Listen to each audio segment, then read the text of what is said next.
Hi guys! Welcome to my vlog! So ngayon pupunta tayo sa Pangasinan. Tara! Siyempre, maghintay tayo ng tricycle para makasakay na tayo papuntang Marikina and magbabas din tayo para papunta tayo sa Pangasinan! Wow! Wow! Wow!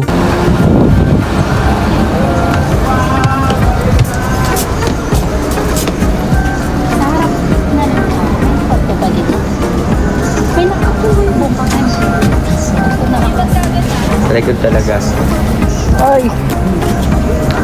At ayun, nakaupo nga pala kami dito sa likod. Sayang di namin mararanasan na emote-emote sa bintana. Ganon, iyak-iyak. Oh! Salamat kuya sa discount. And sabi ko din sa driver na mag-NLEX na lang kami para mabilis. Hehe, charis lang. Baka mapagalitan ako eh.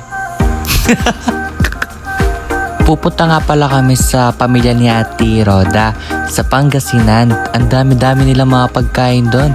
Sobrang dami, sabi niya. Tapos marami pa silang mga mais, mga mangga, mga berry, ganon. Ang dami, sobrang dami. Papakita ko sa iyo mamaya. Sa inyo pala mamaya, papakita ko. At ayan, syempre hindi pwedeng mawala sa atin ng ating salamin. Pogi points din yan para sa mga kalalakihan kababayan. And ayan, tignan nyo yan. Mekos niya na, Uy naman, pa-main character naman aking tagyawat. Nakakainis ka na. Fast forward na natin and ayun, nakababa na kami sa bus and sinundo kami ng kapatid ni Ate Rodo. Diba ang sweet nila?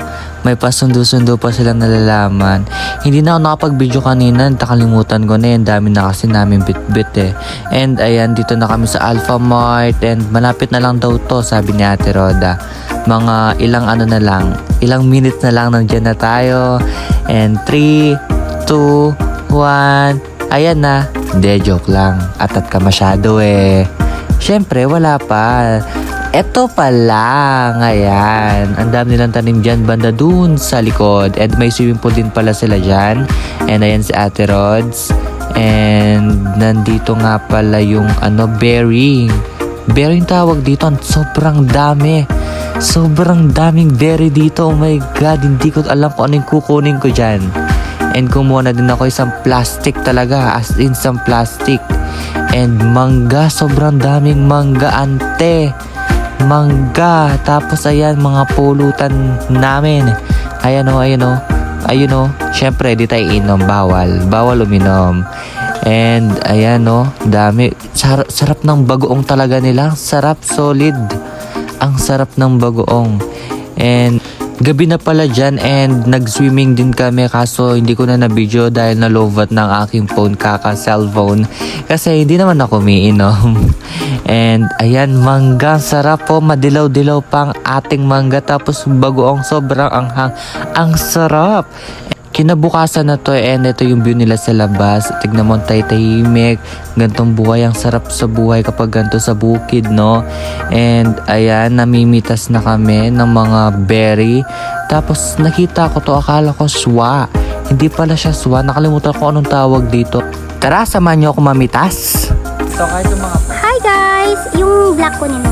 Vlog takeover, nag-harvest si Beshi ng... Ano yan? Strawberry.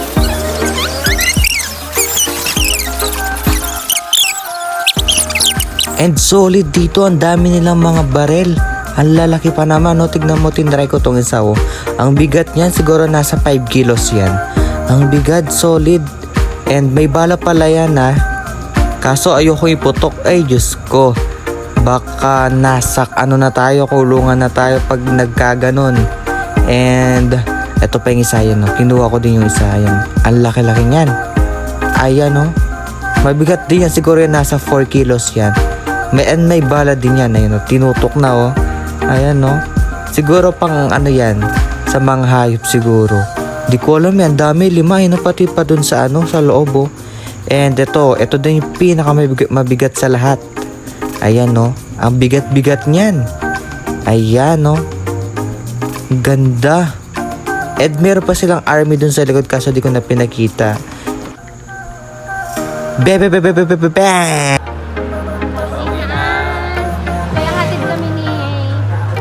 Hatid lang kami ni Daddy. Nag-enjoy ka ba here? Yeah. Balik tayo. Balik tayo. Balik tayo. Ayan, pauwi na kami. Di ba ang sweet? Tignan mo, natid pa kami sa sakayan. Ayan, no. Ang layo ng kanto nila, parang sa palibutan to Angeles.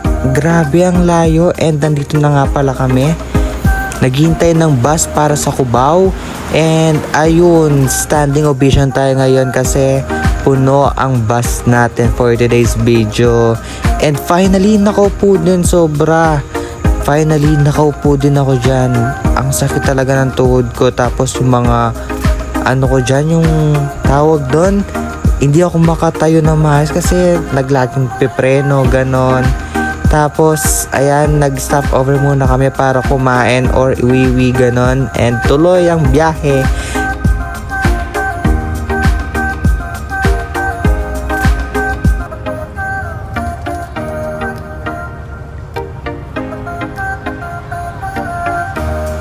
At ayan, no, lonyeng bapa yun yung katundu.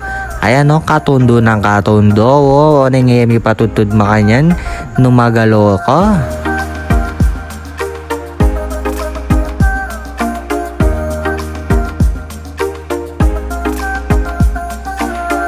And finally, sa haba ng biyahe, nandito tayo sa Marikina Mall. And ayun, nakasakay na kami sa tricycle papunta sa ating house. Sobrang init na dito sa Angeles, Pampanga. Mayor, pa-aircon ka. Bye-bye!